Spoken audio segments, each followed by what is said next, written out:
जी, अस्सलाम वालेकुम। अच्छा, अभी हम पढ़ेंगे जी डेप्रिसिएशन। ये स्लाइड्स में है चीज़ें बहुत सारी, लेकिन साथ साथ मैं इसको एक्सप्लेन करूंगा तो मैं बोर्ड भी यूज़ करूंगा। डेप्रिसिएशन एक्चुअली होती क्या है? The process of reducing the book value of a tangible fixed asset. अगर इसको थोड़ा सा और इजी जुबान में करें तो रिड्यूसिंग, कम करना, द वैल्यू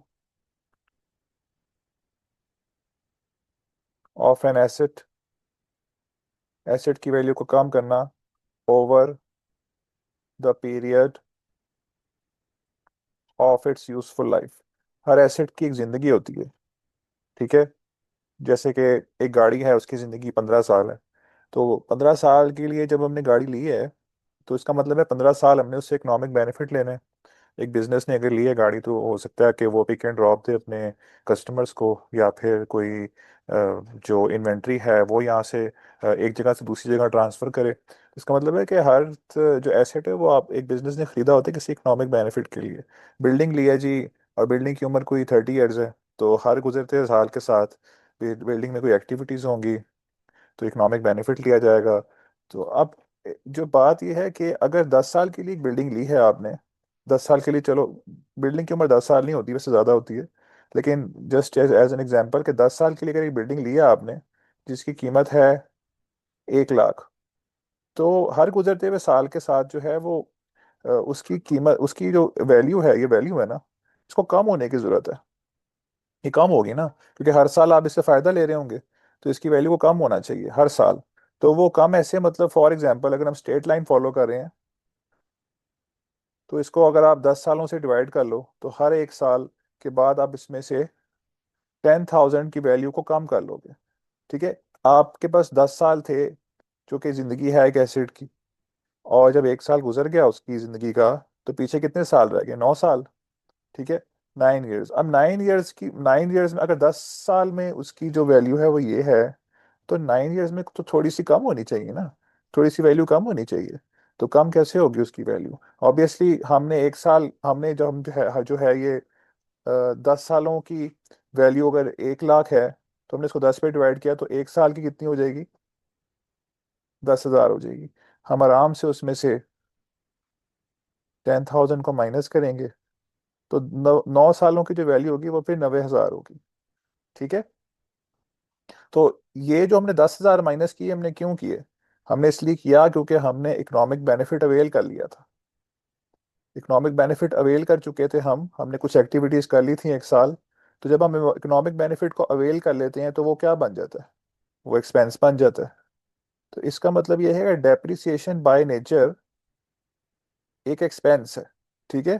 कि जब हम एसेट को यूज करते हैं, देखें जैसे यहाँ पे लिखा हुआ है, जब हम एसेट को यूज करते हैं या वेयर एंड टेयर करते हैं, ठीक है। यूज की तो समझ आ गई आपको, भी हमने बात की है। तो वेयर एंड टेयर का मतलब होता है मुरम्मत वगैरह।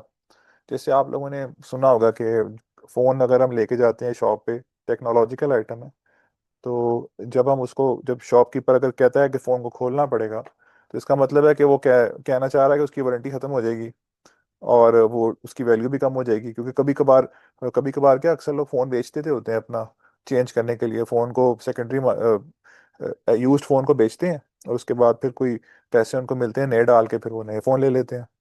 तो उस चक्कर में भी जब आप जाते हैं, तो फिर क्या होता है, वैल्यू उसकी बहुत कम हो जाती है।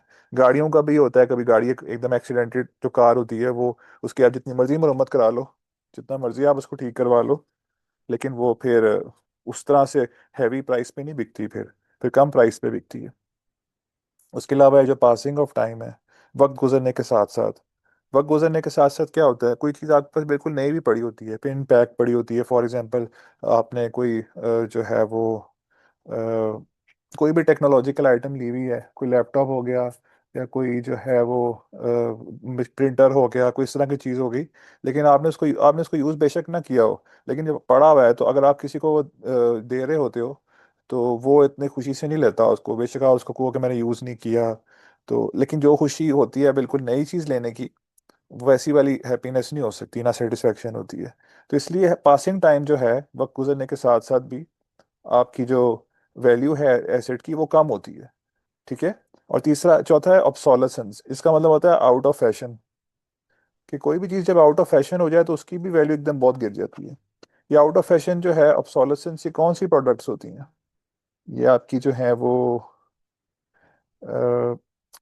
फैशन आइटम्स जो हैं, फैशन आइटम्स का आपको पता है ना, 3-4 महीने के बाद फैशन चला जाता है, उसके बाद फिर वो चीज़ की वो वैल्यू नहीं रहती। उसके अलावा टेक्नोलॉजिकल आइटम्स भी होती हैं जो कि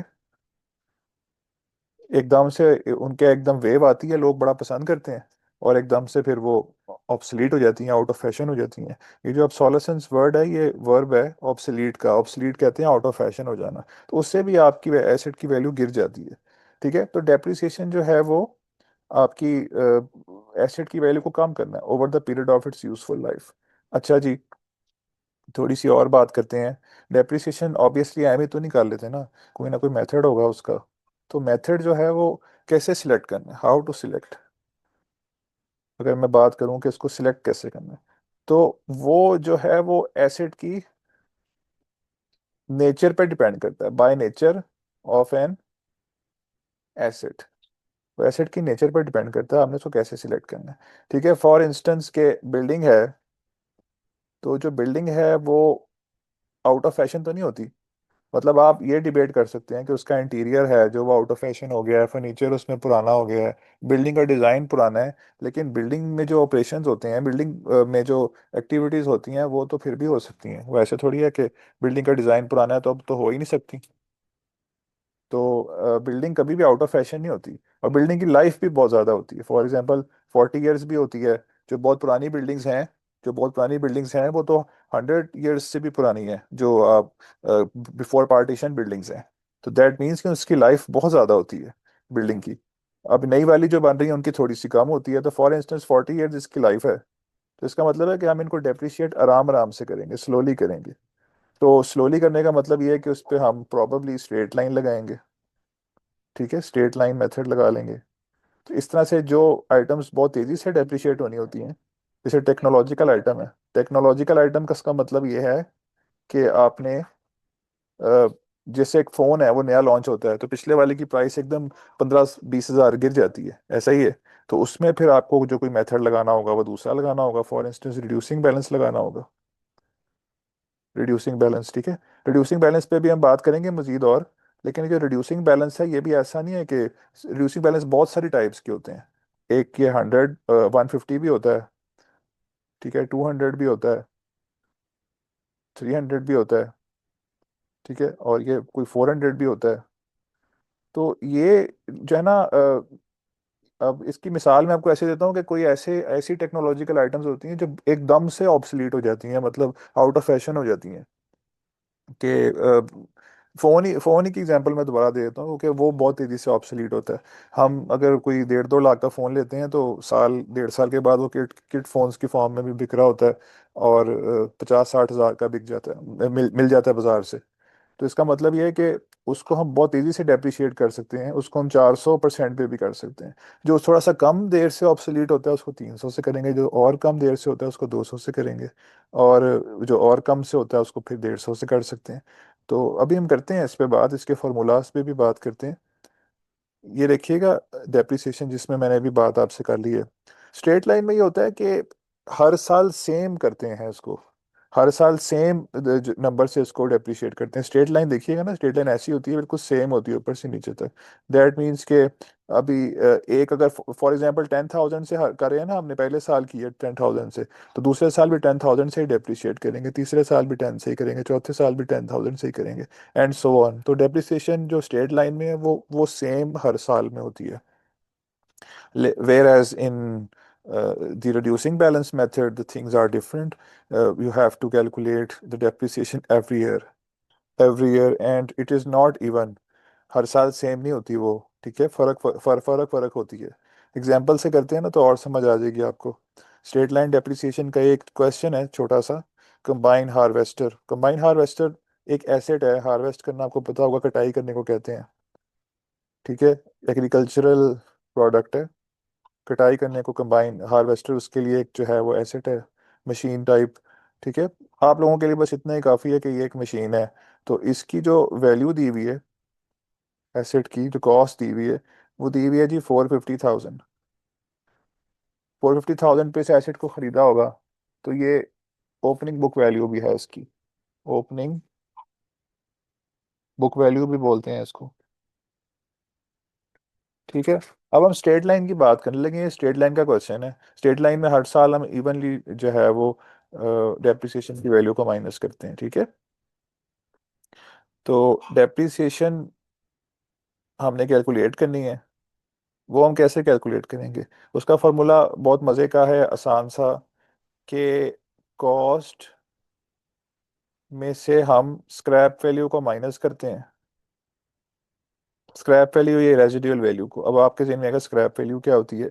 तो स्क्रैप वैल्यू जो है आपकी, वो होती है वो वैल्यू जो कि एसेट की लाइफ ख़त्म होने के बाद भी उसकी होती है। फॉर एग्जाम्पल, एक गाड़ी है, कुछ लोग गाड़ी को बिल्कुल एंड लाइफ तक यूज़ करते हैं, उसके बाद उसका इंजन भी फारग हो जाता है और वो जो है वो चलने के काबिल नहीं रहती। लेकिन स्टिल जब वो कबाड़िया को बेचते हैं तो उस पे गाड़ी पे मेटल लगा होता है ना, तो मेटल की कोई तो वर्थ है, तो कबाड़िया उसको फिर क्या करता है, उसको रिसाइकल करता है, उसको जो है वो मेटल को पिघला के किसी और काम में भी यूज़ किया जा सकता है। दैट मीन्स के उस गाड़ी की स्टिल स्क्रैप वैल्यू कोई है। तो स्क्रैप वैल्यू को हम रेजिडुअल वैल्यू भी बोलते हैं। ठीक है, रेजिडुअल वैल्यू भी कहते हैं स्क्रैप वैल्यू को। रेजिडुअल का मतलब होता है बचा हुआ। ठीक है।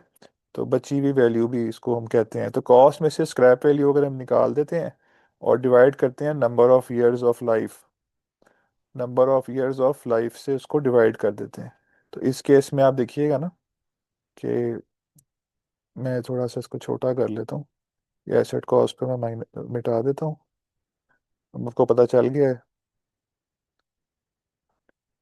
तो कॉस्ट आपकी है जी 450,000, और आपकी स्क्रैप वैल्यू इस क्वेश्चन में दी हुई है, देखें रेजिडुअल वैल्यू दी हुई है, कितनी दी हुई है, 90,000 दी हुई है। -90,000 divided by number of year, जिंदगी कितनी है इसकी, 12 साल है। ठीक है। तो इसका मतलब ये है कि 30,000। अब ये 30,000 जो है ये हर साल डेप्रिसिएशन में हम जो यूज़ करेंगे, यानी हर साल ये एसेट 30,000 से डेप्रिशिएट होगा। ठीक है। तो एक कॉलम जो हम यहाँ पे कॉलम्स बना रहे थे, तो एक कॉलम हम बना लेते हैं क्यूमुलेटेड डेप्रिसिएशन का, एक्यूमुलेटेड डेप्रिसिएशन का। और जो एंड वाला कॉलम है हम बना लेते हैं क्लोजिंग बुक वैल्यू का, क्लोजिंग बुक वैल्यू का। ठीक हो गया। अच्छा, ये एसेट जब हमने ख़रीदा पहले साल, तो इसकी वैल्यू है 450,000, राइट। डेप्रिसिएशन हमने इसकी की, तो हमने निकाल ली, 30,000 थी हमारी, 30,000 से डेप्रिसिएशन निकाल ली, कितना बच गया होगा, 420,000। ठीक है। अब ये इस साल का क्लोजिंग बैलेंस है, तो अगले साल का ये ओपनिंग बैलेंस हो जाएगा।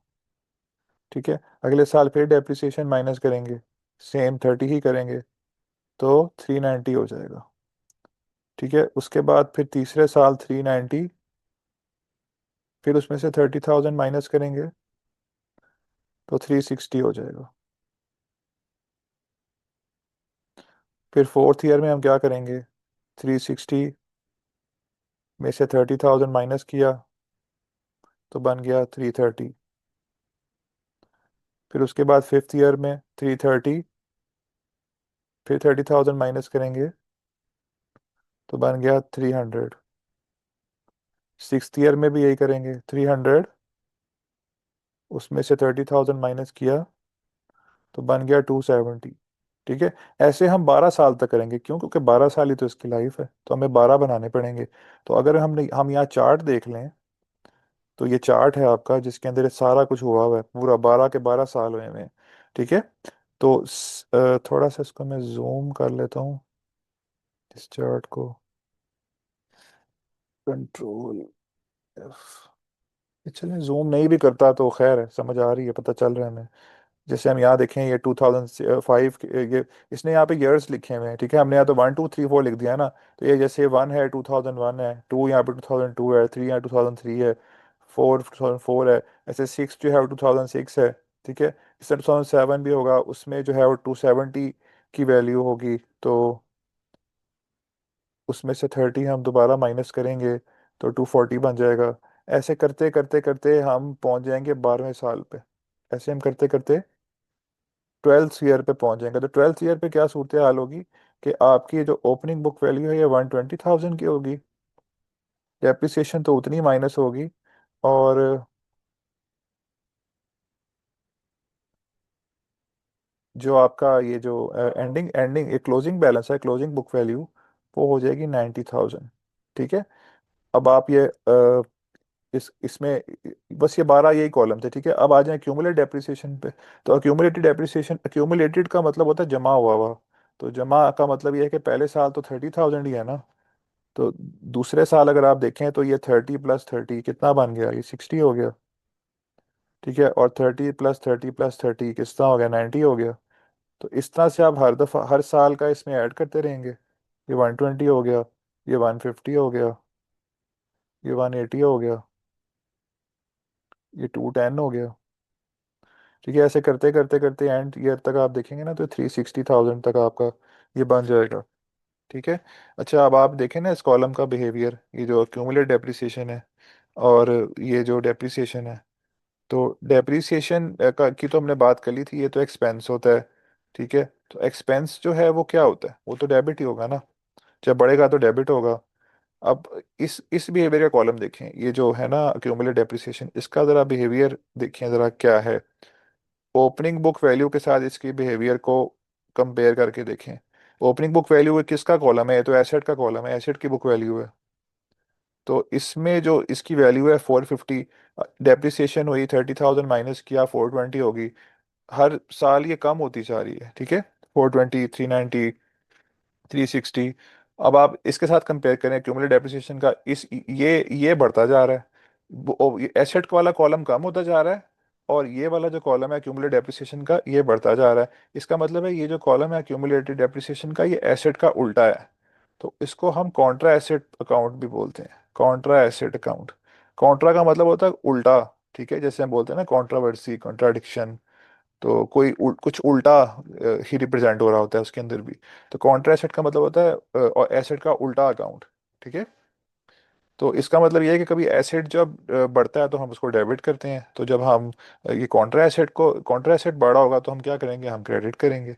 ठीक है, इसलिए जब जब हम डेप्रिसिएशन की डबल एंट्री रिकॉर्ड करते हैं ना, तो हम ये डेबिट करते हैं डेप्रिसिएशन, क्यों, क्योंकि ये एक्सपेंस है, एक्सपेंस जब बढ़ता है तो वो डेबिट ही होता है 30,000 से। और क्रेडिट हम क्या करते हैं, हम करते हैं अक्यूमुलेटेड डेप्रिसिएशन, क्यों, क्योंकि ये कॉन्ट्रा एसेट अकाउंट है, और कॉन्ट्रा एसेट अकाउंट जो है वो उसका एसेट से उल्टा बिहेवियर होता है। जब वो बढ़ेगा तो वो क्रेडिट होगा।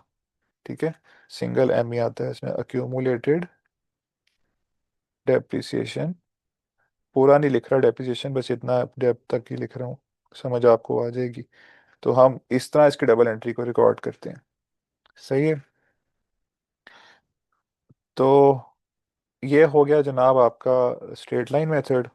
अब दूसरा देखते हैं मेथड, आपका डबल डिक्लाइन रिड्यूसिंग बैलेंस है। एक्चुअली रिड्यूसिंग बैलेंस मेथड के अंदर बहुत सारे मेथड हमने डिस्कस कर सकते हैं, लेकिन हम एक करेंगे मेथड जो कि डबल डिक्लाइन है। रिड्यूसिंग बैलेंस में मैंने आपको बताया कि उसमें 150% भी होता है, उसमें 200% भी होता है, उसमें 300% भी हो सकता है, 400 भी हो सकता है। तो हम यहाँ पे कौन सा मेथड करेंगे फॉलो, हम फॉलो करेंगे ये 200 वाला। सिंप्लिसिटी के लिए, इजी टू अंडरस्टैंड होता है। तो ये 200% है, यानी 200 गुना, यानी डबल। तो इसको हम डबल डिक्लाइन मेथड भी बोलते हैं, डबल डिक्लाइन डिक्लाइन मेथड भी बोलते हैं। इसमें क्या होता है भाई, इसमें कुछ भी नहीं होता। ये भी बड़ा आसान है, कोई मुश्किल नहीं है इसमें भी।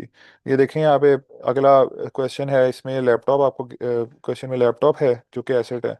अब लैपटॉप क्या है, टेक्नोलॉजिकल आइटम है, तेज़ी से उसकी डेप्रिसिएशन होती है, और उसकी कॉस्ट भी दी हुई है, नंबर ऑफ ईयर्स भी दिए हुए हैं। रेजिडुअल वैल्यू नॉट एप्लीकेबल है ही नहीं, इसका मतलब है। ठीक है, तो डेप्रिसिएशन निकालनी पड़ेगी, निकाल लेते हैं। कैसे निकलेगी, cost divided by number of years. अच्छा, अभी इसमें स्क्रैप वैल्यू नहीं है ना, तो इसका मतलब है कि ये क्वेश्चन विदाउट स्क्रैप वैल्यू है। स्क्रैप वैल्यू चाहे क्वेश्चन में हो या ना हो, आपने कभी भी इसके फॉर्मूले में स्क्रैप वैल्यू नहीं लिखनी। जैसे हमने ये जो ऊपर था स्ट्रेट लाइन, इसमें ये देखे ना, इसमें 450,000 माइनस 90,000, तो 90,000 स्क्रैप वैल्यू थी, फॉर्मूले में आ गई थी। लेकिन अब जब आप कभी रेजिडुअल वैल्यू निकाल रहे हो तो वाला फार्मूला, जब आप कभी जो है ये डबल डिक्लाइन यानी कि रिड्यूसिंग बैलेंस वाले मेथड से कर रहे होते हैं, तो उसमें फार्मूले में कभी भी स्क्रैप वैल्यू नहीं आएगी। आप कॉस्ट में से स्क्रैप वैल्यू नहीं लिखेंगे। ये आपने कभी भी नहीं करना, ठीक है। ये वाला काम आपने कभी भी नहीं करना, ठीक है। क्रॉस में लगा रहा हूँ इस पे, तो मिटा देता हूँ ना अब। ये वाला काम आपने कभी भी नहीं करना, फार्मूले में नहीं लिखना आपने इसको।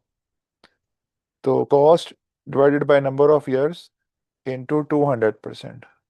तो 200% को और सिंपल करना हो तो आपको पता है परसेंटेज, परसेंटेज अगर हमने ख़त्म करनी होती है तो हम 100 से इसको डिवाइड करते हैं, तो 2 बन जाता है। तो हम इसको सिंपली जो है वो 2 भी लिख सकते हैं फिर, ठीक है। अगर 300% होता तो 3 लिख लेते, 150 होता तो 1.5 लिख लेते, 400% होता तो 4 लिख लेते। तो ये भी आराम से हो सकता है ऐसे। कॉस्ट क्या है आपकी इसकी लैपटॉप की? 2500 divided by number of years कितने हैं, 5 हैं, इंटू 2, कितनी बनी, 1000, ठीक है। ये पहले साल की है सिर्फ। तो ये जो है ना आपका डबल डिक्लाइन, डबल डिक्लाइन में एक अच्छी बात है कि इसमें जो है डेप्रिसिएशन जल्दी खत्म हो जाती है, ठीक है, जल्दी खत्म हो जाती है कंपैरेटिवली। और लेकिन इसमें कैलकुलेशन ज़्यादा करनी पड़ती है, ठीक है, ट्रेड ऑफ है थोड़ा सा। चलें, उसी तरह यह है कि opening book value, opening book value, अच्छा मुझे थोड़ी सी जगह चाहिए होगी तो मैं ओपनिंग बुक वैल्यू ज़रा नीचे लिखता हूँ यहाँ पे।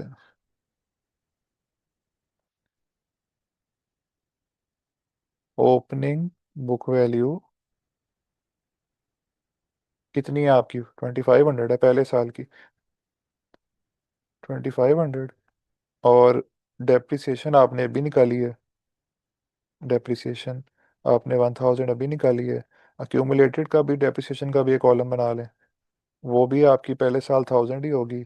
और फिर closing book value, closing book value आपकी पहले साल की क्या होगी? 2500 माइनस 1000 आपकी होगी 1500 की, ठीक है। तो अब 1500, जहाँ पिछला साल खत्म होता है अगले साल वहीं से स्टार्ट होती है बात, ऐसा ही है। अब इसमें यह है कि अगले साल आपको दोबारा डेप्रिसिएशन कैलकुलेट करनी पड़ेगी, इसमें हर साल करनी पड़ती है। 1500 डिवाइड बाई 5 इंटू 2। अच्छा यहाँ पे ये गलती नहीं करनी कि नीचे नीचे 5 की जगह अगर आप 4 लिख दें, नहीं ऐसे कि 4 साल रह गए हैं अब तो, नहीं ऐसे नहीं करना, हमेशा डिवाइड बाय पूरा पूरी लाइफ लिखनी है उसकी, 5 ईयर्स, ठीक है, जो कि अब कितनी बनती है, बेशक बल्कि यहाँ पे ये हुआ हुआ है नीचे, तो जस्ट मैं आपको एक्सप्लेन करने के लिए दोबारा यहाँ पे ऐसे कर लेता हूँ।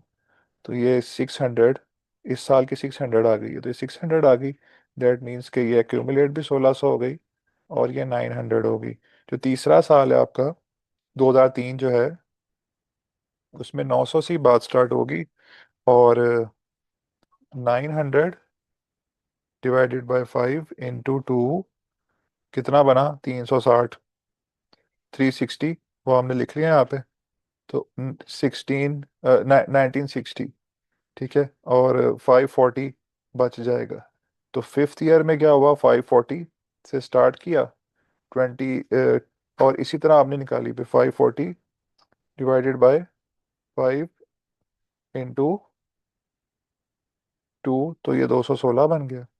216 आपने माइनस किया, तो यहाँ पे आ गया जी क्यूमुलेटेड में 2176, और इधर 324। अब आ जाए जी फिफ्थ ईयर पे,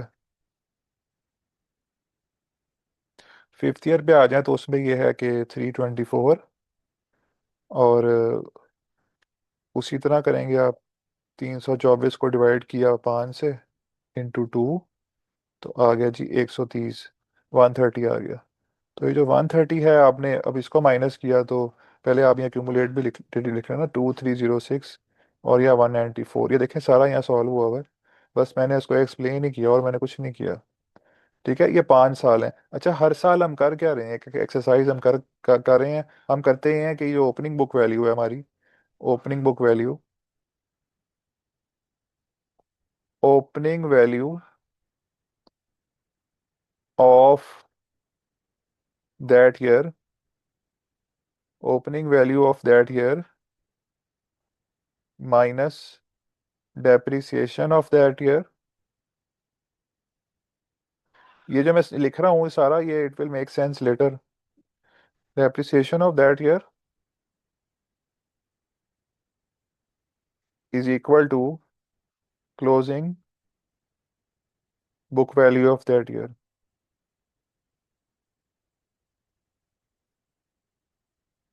of value of that year. ठीक है। अच्छा, ये जो अगला केस है ना, ये वाली जो मैंने इक्वेशन लिखी है, ये उसके लिए काम आएगी। अगला जो आपका केस है कि डबल डिक्लाइन का, उसमें उसने आपको रेजिडुअल वैल्यू भी दे दी है। ठीक है। ये नीचे केस आएगा, वेयर इज द केस। ये आ गया केस, ये जो येलो वाला है ना आपका फाइल, इसमें ये आ गया केस। ठीक है। इसमें लिखा हुआ है कि let suppose, in last example the residual value is given as 210। Residual value उसने आपको दे दी। आई रिपीट के डबल डिक्लाइन फार्मूला जो कि किस फैमिली का है, वो है इसका, ये रिड्यूसिंग बैलेंस की फैमिली का है। तो रिड्यूसिंग बैलेंस के अंदर आपने कभी फार्मूला के अंदर स्क्रैप वैल्यू नहीं लिखनी होती, कभी भी नहीं लिखनी होती। ठीक है। तो स्क्रैप वैल्यू का मतलब क्या है? स्क्रैप वैल्यू का मतलब होता है कि आपके जो एसेट की लाइफ जब खत्म हो जाती है, जो इस केस में कितने साल है, 5 साल है। इस केस में 5 साल है। लैपटॉप की जिंदगी 5 साल है, तो 5 साल जब खत्म हुए तो उसके बाद इसकी लाइफ, इसकी कितनी वैल्यू थी यहाँ पे? 194, 194। ठीक है। लेकिन अब उसने कहा है जी कि आपको स्क्रैप वैल्यू हम दे रहे हैं, वो कितनी दे रहे हैं? वो दे रहे हैं जी वन, वो सॉरी 210 दे रहे हैं। तो इसका मतलब है कि यहाँ मुझे 210 लिखना पड़ेगा। ठीक है।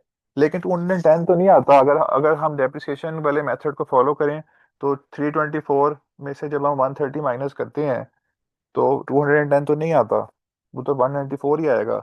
इसका मतलब ये है कि हमें ये पहले 4 साल तो हमने बिल्कुल ठीक इसी तरह ही करना है। पहले साल हमने क्या किया? पहले साल हमने ये किया कि, ये देखें जैसे ये फॉर्मूला मैंने लिखा है ना यहाँ पे, पहले साल हमने क्या किया? हमने किया जी 2500, opening value of that year 2500 है। उसके बाद फिर डेप्रिसिएशन इस साल की क्या थी? वो 1000 थी। ठीक है। Is equal to closing book value of that year जो कि 1500 है। तो हमने क्या किया था, इस तरह से निकाल ली थी। उस तरह आप इसी तरह दूसरा साल भी देख लें, दूसरे साल भी हमने यही किया था। 1 मिनट में जरा इसको मिटा लूँ। दूसरे साल भी हमने सेम यही बात ही की थी। चले दूसरे को छोड़ें, तीसरा साल देख लें, उसमें भी हमने यही किया था। एग्जाम्पल देख रहे हैं, तीसरा साल ही देखें, 900 वाला। ओपनिंग बुक वैल्यू क्या थी तीसरे साल की? 900 थी। और डेप्रिसिएशन क्या है तीसरे साल की? 360 है। तो हमारे पास क्लोजिंग वैल्यू क्या आ गई थी? 500, 540 आ गई थी। इसका मतलब है हम हर साल यही काम कर रहे हैं, opening book value of that year, depreciation of that year और closing book value of that year. तो हम जो है वो इस आखिरी साल में भी यही करेंगे, सेम यही वाला काम करेंगे। पहले 4 साल तो हम उसी फॉर्मूले से जो हमने डेप्रिसिएशन का निकाला है, निकाला था। कैसे निकाली थी डेप्रिसिएशन? हमने ऐसे निकाली थी ना, ये जो 1500 था आपका, जैसे ये 1500 डिवाइड बाई 5 इंटू 2 600, तो ऐसे हमने निकाल के डेप्रिसिएशन निकाल ली थी।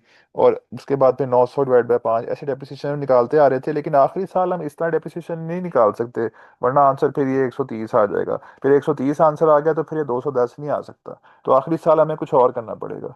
आखिरी साल हमें क्या करना पड़ेगा? हमें इस इक्वेशन से हेल्प लेनी पड़ेगी जो हमने यहाँ पे लिखी है। ठीक है। ये वाली जो इक्वेशन है, तो इस इक्वेशन में क्या, कैसे हेल्प ले सकते हैं? ऐसे ले सकते हैं कि आपको जो फिफ्थ ईयर है,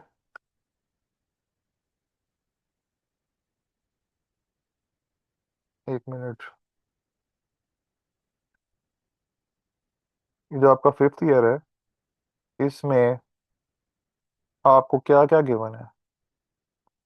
फिफ्थ ईयर में आपको इसकी ओपनिंग बुक वैल्यू गिवन है जो कि 324 है, ये वाली फिफ्थ ईयर में। और आपको इसकी क्लोजिंग बुक वैल्यू भी गिवन है। ये स्क्रैप वैल्यू क्या होती है? आखिरी साल की क्लोजिंग वैल्यू ही तो होती है, जब जिंदगी खत्म हो जाती है तो उस वक्त की क्लोजिंग वैल्यू, तो वो 210 है। तो डेप्रिसिएशन आपको नहीं पता। ठीक है। नहीं पता तो कोई बात नहीं है, मैथ का रूल है, दो चीज़ें हमें पता होती हैं, तीसरी नहीं पता होती तो हम निकाल लेते हैं। हम जी 324 माइनस 210, तो ये डेप्रिसिएशन को वहाँ ले गए। तो डेप्रिसिएशन आपकी 114 आ गई। ठीक है, तो 114 फिर हम यहाँ पे लिख देंगे कि हमने ऐसे निकाल लिया, 114 आ गया, तो सॉल्व हो गया। ठीक हो गया। तो आखिरी साल फिर हम ऐसे विद स्क्रैप वैल्यू भी कर लिया हमने, केस विदाउट स्क्रैप वैल्यू भी कर लिया। ठीक है। अच्छा, तो ये तो अच्छा, डेप्रिसिएशन तो हमने पढ़ ली, लेकिन ये डेप्रिसिएशन आपकी होती है टेंजिबल एसेट्स की। Depreciation is of tangible assets. What about intangible assets? ठीक है, सॉरी, टेंजिबल, टेंजिबल एसेट्स। तो इंटेंजिबल एसेट्स की क्या होगी? इंटेंजिबल एसेट्स की भी डेप्रिसिएशन होती है, उसका नाम चेंज होता है, उसको अमोर्टाइजेशन बोलते हैं। ठीक है, अमोर्टाइजेशन होती है इंटेंजिबल एसेट्स की, वही चीजें होती है, नाम इसका बस चेंज किया हुआ, फैंसी नेम है। ठीक है। So that's all from my side. Please take care of yourself. We'll meet in another video. Till then, it's Allah Hafiz.